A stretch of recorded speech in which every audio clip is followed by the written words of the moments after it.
Herman Bigham is a entrepreneur and founder of Toshika products. He's in the studio. Good morning, Herman. A blessed day to you all. Karibu sana to Kenya's biggest conversation. Asante. Good to have you here. Thank you. Hey, and I like your shirt. I like the design. That's what we do. Yeah. This is you. Well, my wife and myself have a textile company. Right. So we always must represent that. We introduce actually silk to Kenya. You introduced silk to Kenya? Yes, actually, yeah.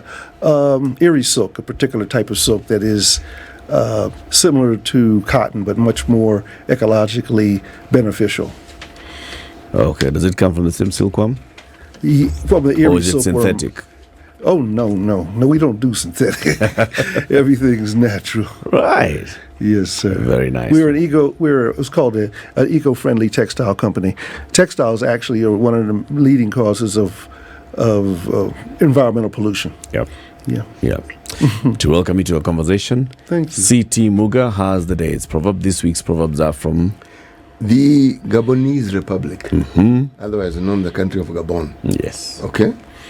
A young person who travels a lot is older than the old who stayed in the village. A young person who travels a lot is Older than the old who stayed in the village. Ashe. You get it? Ashe. Yeah. What's your interpretation of this, Herman? Oh, wonderful. The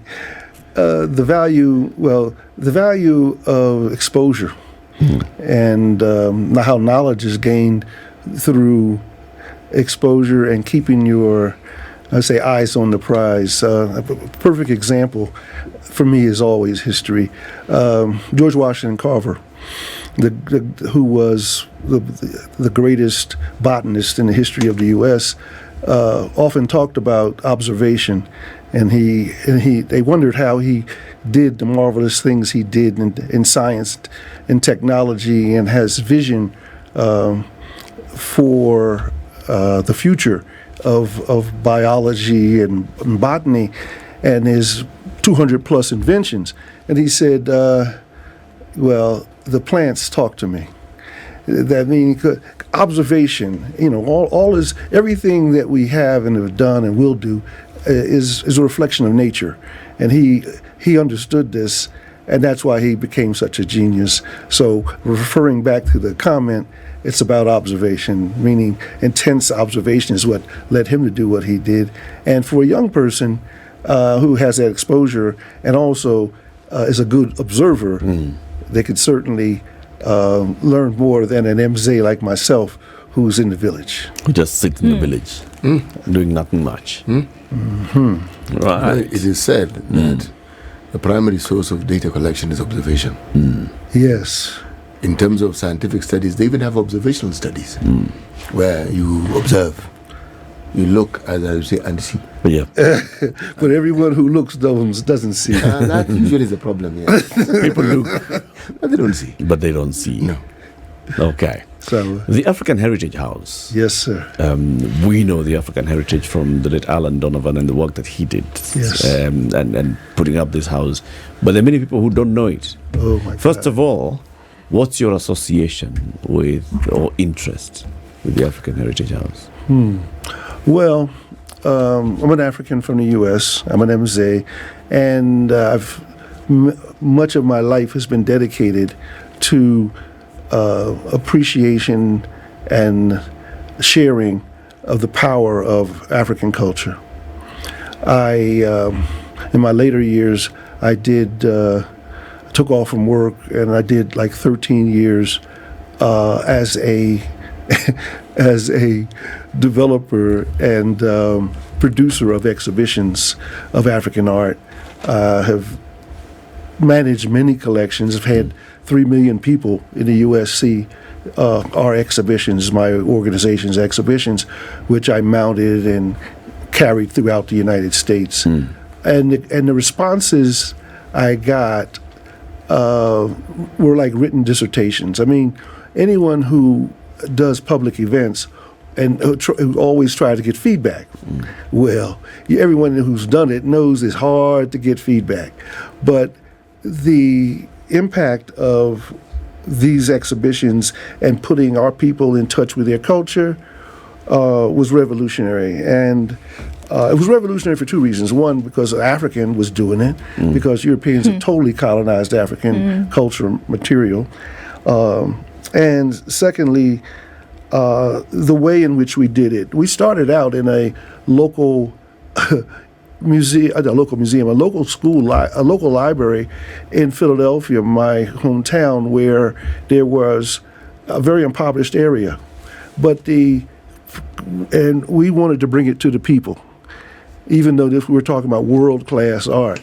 Well, in the end, the main branch library was so bombarded after hearing about what we had done, they were taking busloads of people to the hood to see the exhibit.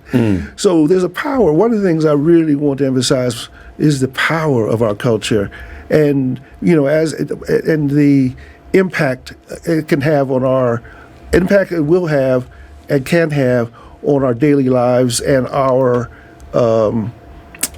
success in life, both collectively as Africans and individually. So when I walked upon African heritage and met Alan and began to see the things he did, and that he had supported the community to do the here and abroad, I was blown away, because I've traveled the world seeking exposure and knowledge in European museums mainly, and in American museums, to be able to see and to understand and work with African scholars to learn about our culture material, so I could share it on the level in which it should be done. And to come here and to find out in Mololongo, and it's so sad, because it's like so much a hidden treasure. Yeah. I mean, there's nothing like it on the planet, I can tell you, because I've traveled a lot of it, and what I haven't traveled, I've researched. And you don't find much of it. Oh, and the benefit for which it brings, really, we're talking about. See, most people, when they go to African heritage, they look, it as art and craft. Yep. This is not art and craft. This is science, technology, architecture, physics, chemistry, and when I do a tour with whoever I take through, those are the things I illustrate. Those are the things that you point out. Yeah. So what is it in the African Heritage House? What did Alan Donovan do? And how did he come up with his house? What did he put in his house? Okay, well, he and my say mentor, or the person I am most revered to in Kenya, his partner, they put together a series of commercial enterprises that exposed African culture. Okay, him and Joseph Marumbi. Yeah. Mr. Marumbi, I think often, and I say to people sometimes, imagine if Marumbi, who was the vice president, would have become president, and imagine 19 years without Moi. Where would Kenya be? Seriously, I mean, Kenya be on another level, another globally.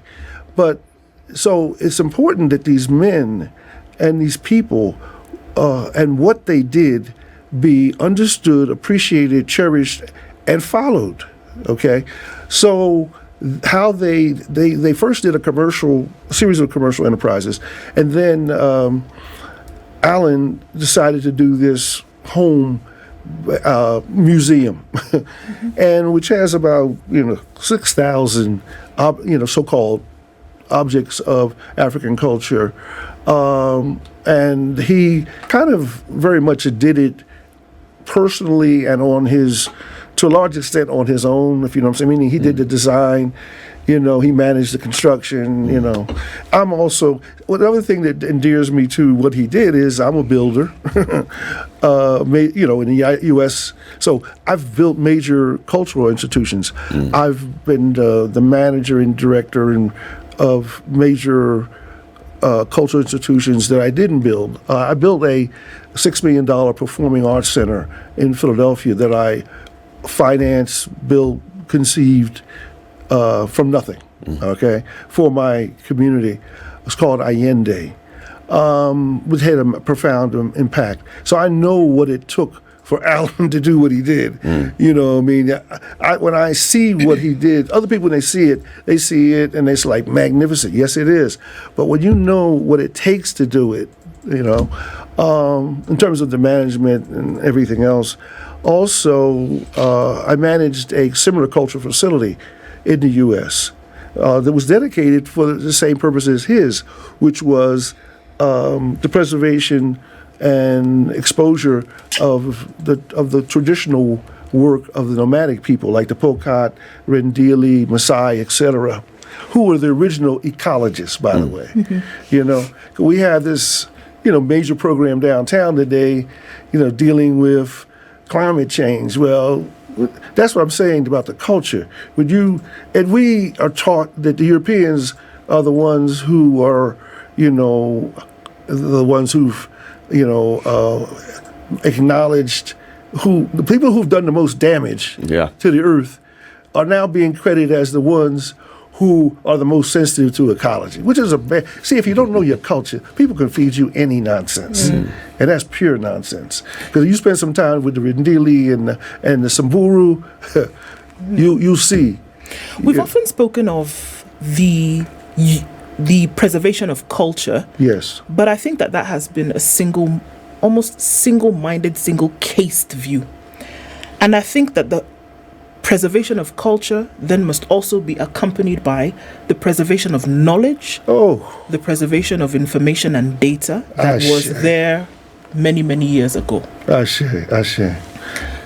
How then do these things actually then bring out to communities who should understand? The museums are usually for people to come and see, but how can we now use these that we have around us then to be able to relearn things that we lost through processes of colonization, processes of other things? How can we relearn and use? I almost can't believe you asked me this, and particularly with the terms and the manner and the terms. It's like you read my notes, okay? I have a note here that talks about Sankofa, which is just what you described, reaching back. The Sankofa is a concept from the Akan people of Ghana and Ivory Coast. And Sankofa is a bird, one, and the bird is depicted looking forward, but, well, sort of standing and reaching forward, but actually looking back. The head's totally turned around. And the purpose of this depiction was to say that we need to go forward, we need to reach back, take that which is good, beneficial, and historically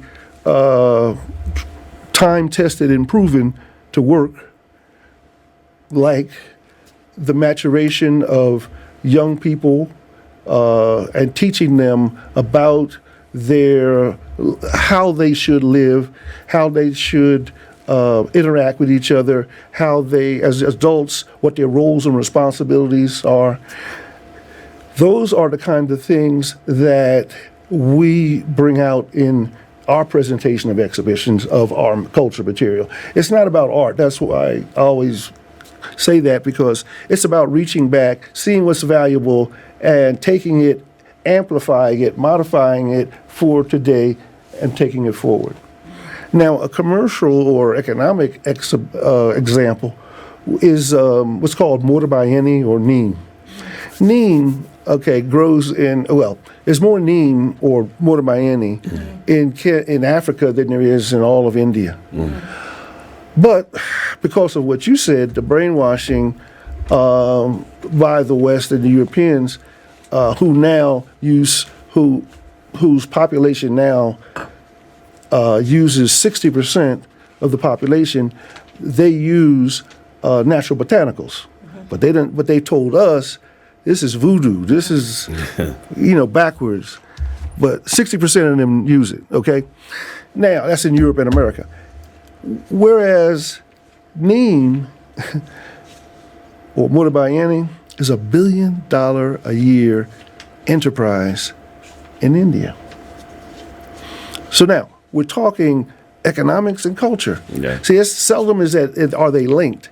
But, culture is is everything. Because I hate to speak of this, but a very good friend of my family and ours, who's Kamba, who was a farmer, who was a well-known, farmer in his community in Wote, he passed somewhat recently from a disease that could have been cured by the most prominent tree in his front yard. He had one of the biggest neem trees I've ever seen. Okay, but he wouldn't touch it. Why? Because of the boogeyman. Because of the white, white Jesus boogeyman nonsense. So, and the sad part, we loved this brother. By the time we could get him to take water by any, he was like, "Oh, I'm feeling better. This is good for me," because he couldn't hold anything down. And it hurt us because we couldn't help him because of the brainwashing. Because of what has happened over time. But then do you think it's possible for us, Herman, to actually get to a point where we look at those two? So there's what the Europeans came and taught our people, right? And they told our people that this is wrong, this is the right thing. There's what our people knew for years, for centuries, as the right thing. Right. And we still have it. Is it possible for us to actually go back and start holistically appreciating it? Well, that's what Sankofa refers to. Going back and fetch it. It literally, that's what it means. What would go it back take? and fetch it. Go back and take what is ours. What did it take to get more and more people agreeing to that clarion call? Just a little exposure, back to what the original proverb, exposure, the proper exposure, because see, the truth is powerful. See, the truth will stand where the nonsense will fall. Yeah. Okay? And so that's what we have to do. We have to demonstrate it in our lives. We have to show people, like, boom. For example, one of the things I'm doing now in the business is producing a organic fertilizer, prominently made of neem. Okay, just to let you know, neem. About 14 years ago, the U.S. government funded an international study of the world's botanicals to determine what would be the most important botanical to the human population of the world for the future. ICIPE was involved. Organizations and scientists from all over the planet were involved in this study. Neem came out number one. Okay? That's how powerful it is. But it's in our backyard, but we cut down the tree. So we have to look at the insanity that's been created through the colonial experience, okay, and look at the economics. I mean, you know what I'm saying?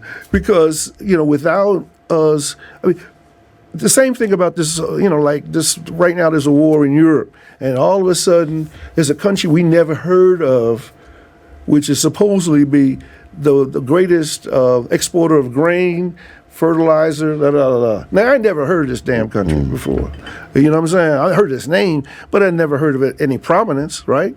But all of a sudden, it's that important. Well, our dependence, we have people starving here and across the continent and other places because of what? Not knowing their culture. Because if they knew their culture, they'd be on Neem. Neem is the best fertilizer and pesticide on the planet.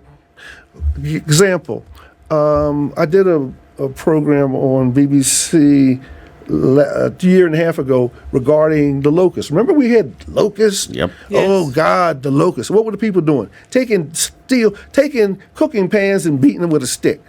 Come on now. If you knew your culture, you'd be on Neem. The Neem would have protected the plants, in other words, the plants that the people were growing, it would have been protected by spraying Neem, not poisonous chemicals. See, but when you stray from your culture, Really? So you spray Neem on the crop? Yes. And what? You The locust dies, or the locust is... No, you spray it on your plants. And it kills the locust, okay? But beyond that, it protects the plants. the question that is then asked, now we've waded into scientific waters. And Neem in Kiswahili is called Mwarubaine. Yes. Arubaine is 40 Right. in Kiswahili. Right. And the reason why it's called Mwarubaine is because it is assumed it has 40 properties and probably more that are of use to mankind. Sawa. Now, some of them have been scientifically proven. Huh. We have neem creams, we have neem soaps, we have, as you say correctly, we even have neem fertilizers. But the broad spectrum use of local solutions, yes, it's a valid point. But I am not going to give neem 100% when it comes to being able to prevent locust invasions and stopping them from attacking. Because, yes, you would need to. Why I'm saying this, my brother, is this. You see, locusts didn't start coming to this continent 2 years ago. No, we've had locust invasions from time immemorial. And there's a way in which they are managed. That's true.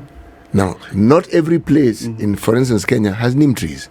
Neem trees are predominantly found at the coast and the area and those environs. So, how did people manage locust attacks? How did they manage these invasions? That's right. That's another area of knowledge that we need to know. Yes. Let me give you an example, though. You know how neem was discovered by Europeans? No.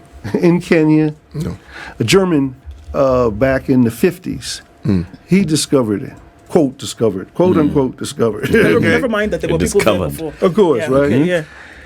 He discovered it for Europeans because of him noticing, observation, that when there was a major locust attack, and he noticed that how come the locusts sit in the neem tree but don't eat it?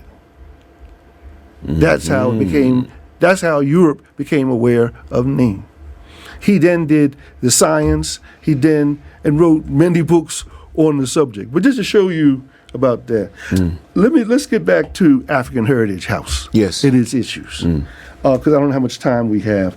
I'm here, as you know now, because of I am a person who has a keen sense of history and appreciation of what culture and history can do for us. Yeah. And you say you've taken many people to the African Heritage Home. And people look at many things, but you point them towards science, technology. Right. Why? Right, chemistry. Well, And what kind of science, technology, chemistry are we seeing in that house? all of it, from physics, chemistry, literature, mathematics. When we're taught to think about mathematics, we're taught to think philosophy, et cetera, et cetera. We're taught to look to Europe. Instead of looking at Southern Africa for the Ashango bone, which was the original slide rule. Some of you might be too young to know what a slide rule is, but it was before. It was a means of mathematical calculations. Before the calculator. Right, before the calculator, before the computer. 10,000 years ago, the Ashango bone is dated, and it is a mathematical treatise. But if you don't know, you still look to Europe. Same thing with architecture. Some years ago, as a builder, I'll never forget, I invited an architect who was a friend to my home to share some history and culture with him. I showed him a video of ancient architecture and of ancient Egypt, and he started crying. And I'm like, what? He was like, man, you don't know. I've been lied. He said, I've studied architecture on X number of levels, and it's always the Greeks and the Romans. He said, all of this came from Kemet, from our ancestors. Yeah. He was pissed. I never forget it because, that's what happens when you're robbed and you realize you've been robbed. It's just like African cultural material. If you want to see it in quality and in mass, you got to go to where it was stolen. Like in Belgium, where there's a museum called the Taverne, where they hold 60,000 items of African art they've held for almost 100 years. Many of the crates still had never been opened. Okay, so that's the other thing we're working on. To get back to Please go ahead. The African heritage, Yes. African heritage. In my opinion, we stand between the destruction and the restoration of a world treasure. African Heritage House it has been undertaken over by in a hostile manner away from the people who for years have been dedicated to its success.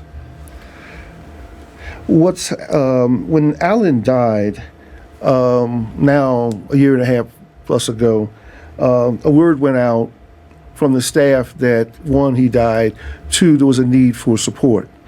Myself, persons like myself, people like who have been involved with African heritage for 20, 30 years, came together, about 35 people, okay? And we put together an organization to handle his funeral, okay? And also to look towards the future of African Heritage House. Can I just halt you there? When you say African Heritage House, was it owned by an organization or was it owned by an individual? Individual. It was owned by an individual. Alan owned it. Okay. So, the artifacts and everything that were within African Heritage House, were they also owned by the individual or was it owned by a fund or a trusteeship? Good question. Yes. Owned, individual. It was owned by an individual. Okay. So when the 35 of you come along, so you are coming along as friends of Alan Donovan. Exactly. Okay. Yeah, and we were asked to come in to help. Who by? Oh, by the staff. Tom, who was The people who were operating. who worked at the house. Yes, Worked at the right. house. Yeah, some of which have been there 25 years. Yes. Okay, so what happened? We were asked to come, and get involved, and at the time we didn't know that there was no money to bury him. We found out later that Tom, who would work with him for probably 25 years, and had been involved somewhat as a administrator, never had the right to sign a check. Okay, so the organization, once we became aware of it, we organized and did everything to send him away in a really magnificent manner. Okay, and raise the money. Okay, which is something around $10,000 U.S. And that all went very well. And at the first meeting we had, Catilli, who was one of the people who Alan had named as a board member or trustee some years ago. He had a board. No. Let me explain. Yes. He introduced himself and said, hey, he came late to the meeting, introduced himself and said, listen, I'm Catilli. I have no real standing other than being a person like yourselves interested in supporting, African heritage. And ultimately, we chose him as the manager, whatever, of the group. The group worked together wonderfully and gave Alan a great send-away. Subsequent to that, there was this. He and Tom basically did a hostile takeover. In that, Let me pause you again. As an African, I have to ask. Alan didn't have relatives. Have relatives? Yes, I mean. No. Because well, yes. if friends He come in to didn't- assist, he didn't have. I'm assuming he did not have kith and kin who would sort of like come in and take over. yes, and then the next question I'm going to ask is, did he have a will? Okay, he had a will. Okay, let me take you through the process. Okay. Yes. So what happened? After he was buried, there was supposed to be a meeting in which the kith and kin were these 30 people I'm describing. Those were the kith and kin. That was his family, if you know what I'm saying. In the U.S., he was very estranged from his family. He had one sister that I'm aware of that didn't really, even when he was in the hospital for 6 months, she didn't come to his aid. So his kith and kin was these 30 people who came together to bury him. Okay, so then what happened was a meeting was supposed to have happened, follow-up meeting, at which time we were supposed to read, the will was supposed to be read, and there were certain things that had been discussed regarding, that were Alan's, quote, will. Like, for example, he expressed a great interest in will that this book that he had written over the last 7 years be published. And he wanted, so we talked about. What was the book about?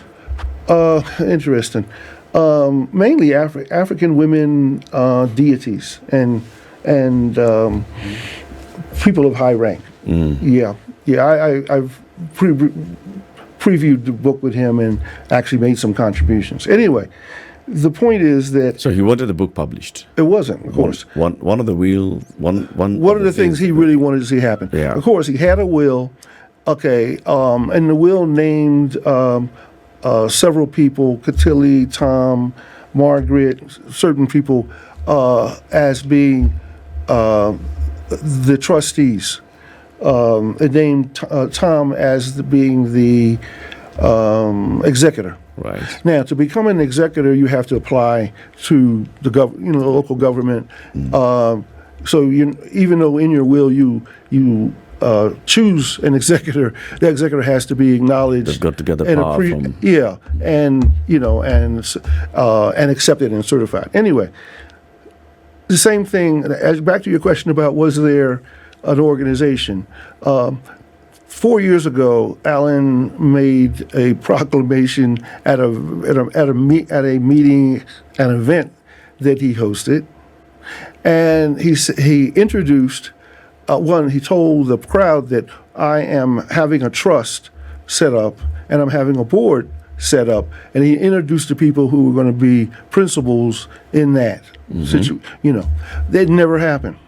Okay, So it never followed through. There was never a trust set up, sadly, before he died, and then there was and this board that was set up. They never met for 4 years. Okay, so after that first meeting was canceled, where the will was supposed to be read, there was a second meeting. At this meeting, we were introduced to a woman who was supposed to be a art development consultant. Now, this person was never interviewed by the group. Just Tom and Cotilly, nominated her, chose her, and contracted her to do planning for African heritage. Now, what was problematic was this is a person who's never been on the campus, who knew nothing about it. And after, even beyond that, she never interviewed the people who were, like so many, involved for multiple years, and interviewed the staff, et cetera, et cetera. She was supposed to come back within 3 weeks.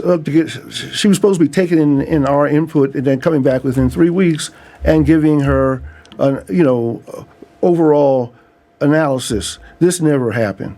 So a series of things that were important, like that, never happened. Additionally, I found out that the estate was in a bad situation because I'll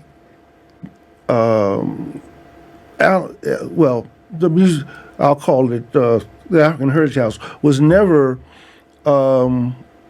submitted a declaration and listing of the art to the National Museum.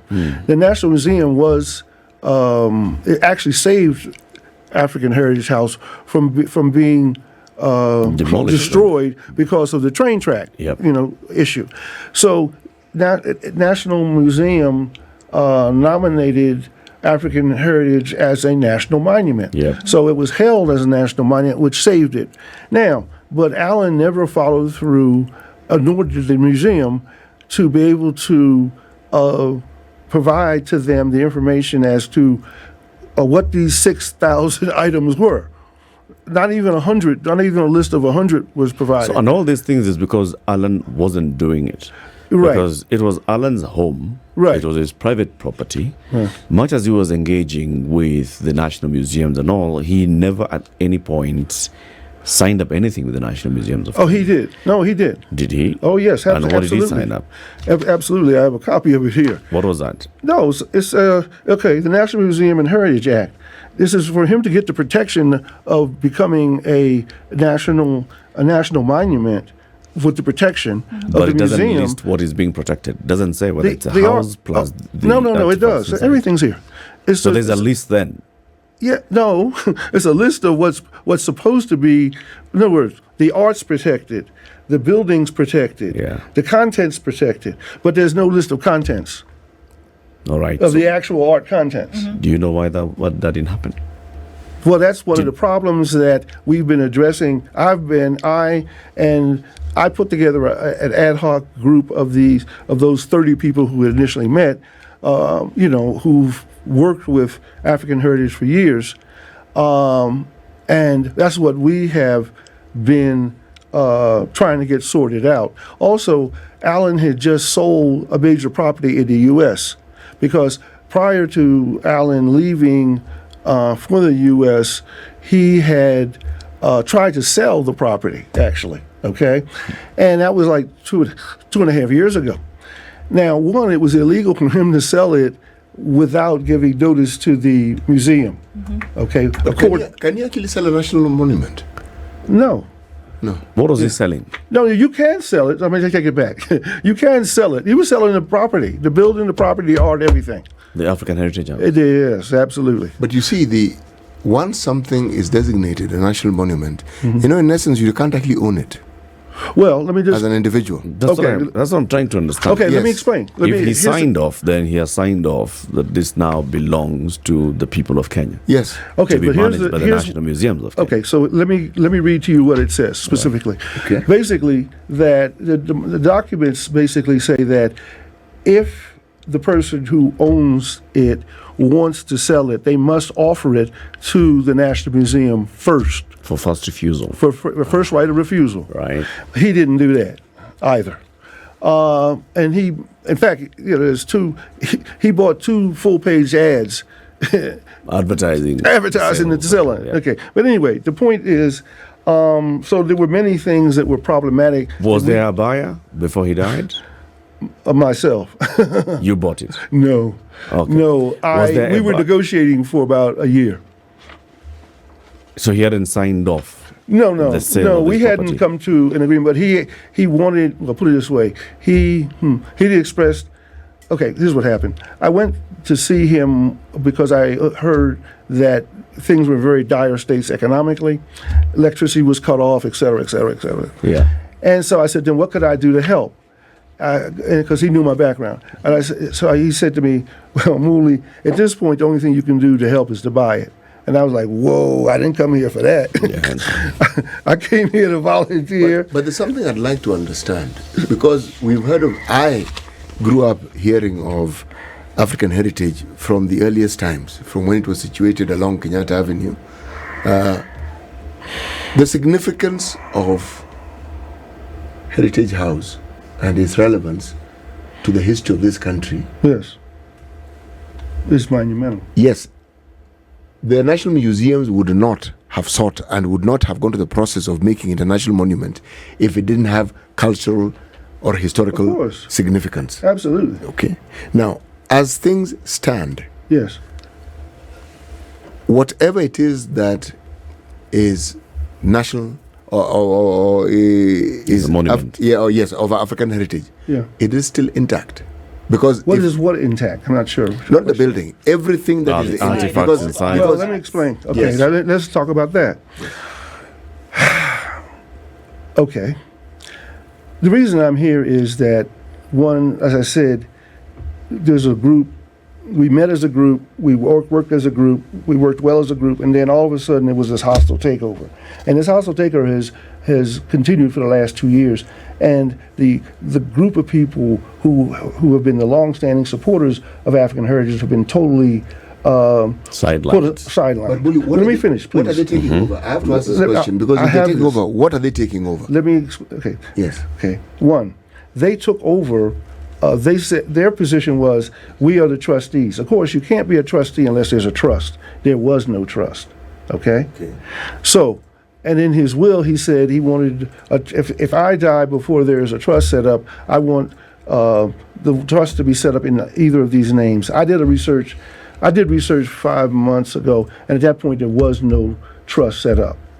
Okay. As of 5 months ago. As of 5 months ago. Now, Subsequent to that, I directed that information to Tom and Catilli, and they then sent me a form indicating that, in fact, in August of the prior year, there was a trust. But in reviewing what they sent me, the document had, how would I just put it, some issues. Okay. Okay.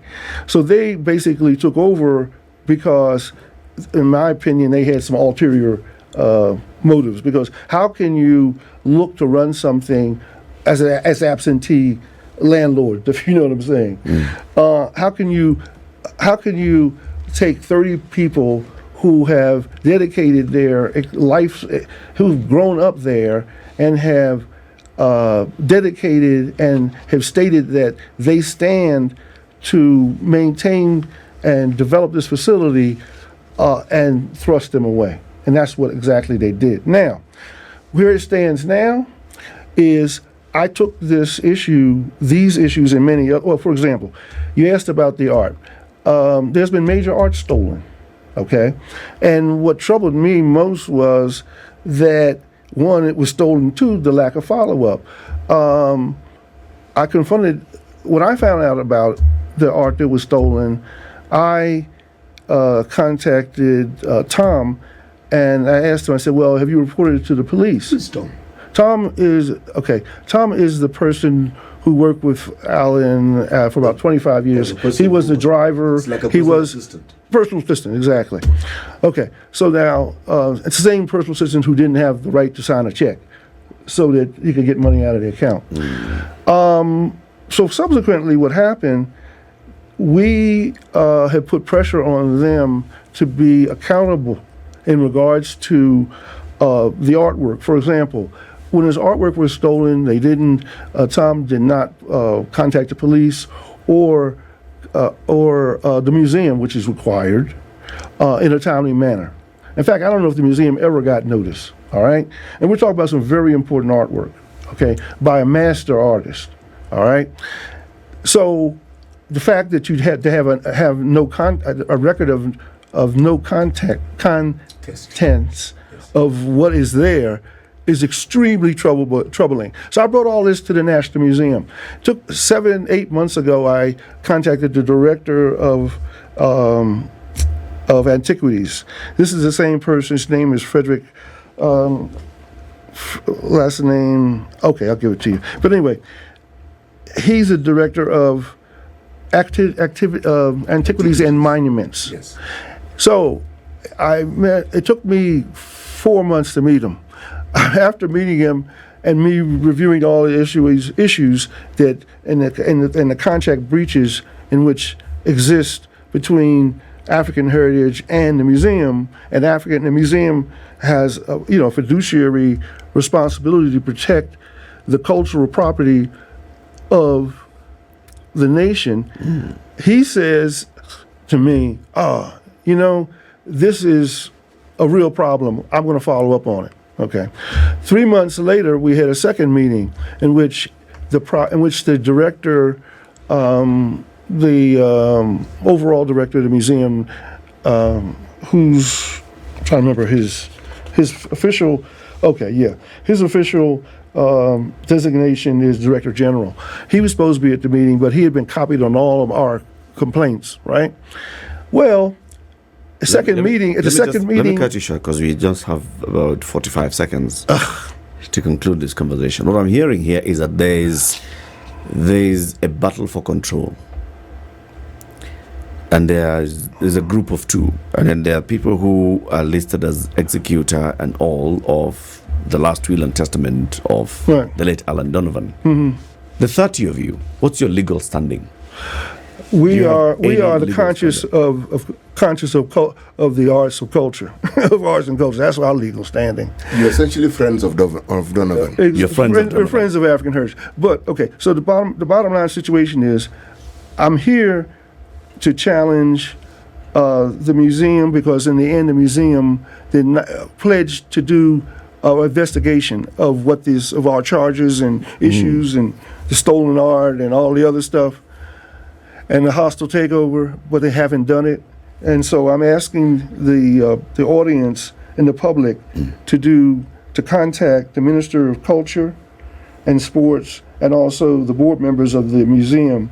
And we're going to officially direct correspondence to them complaining about the museum's So you want you want the State Department for Culture to take action, yes. the National Museums to take action. Well, actually, the preserve and board of protect. directors, because the actual staff and the director have not taken action. Okay. And it's been 8 months. The institution to take action. Exactly. We hear you. Herman, we thank you for coming. And I think this is a conversation we can continue a while later. Herman Moli Bigham is the founder of Toshika Products. He's one of the friends of the late Alan Donovan. He's been here talking about what's happening with the African Heritage House.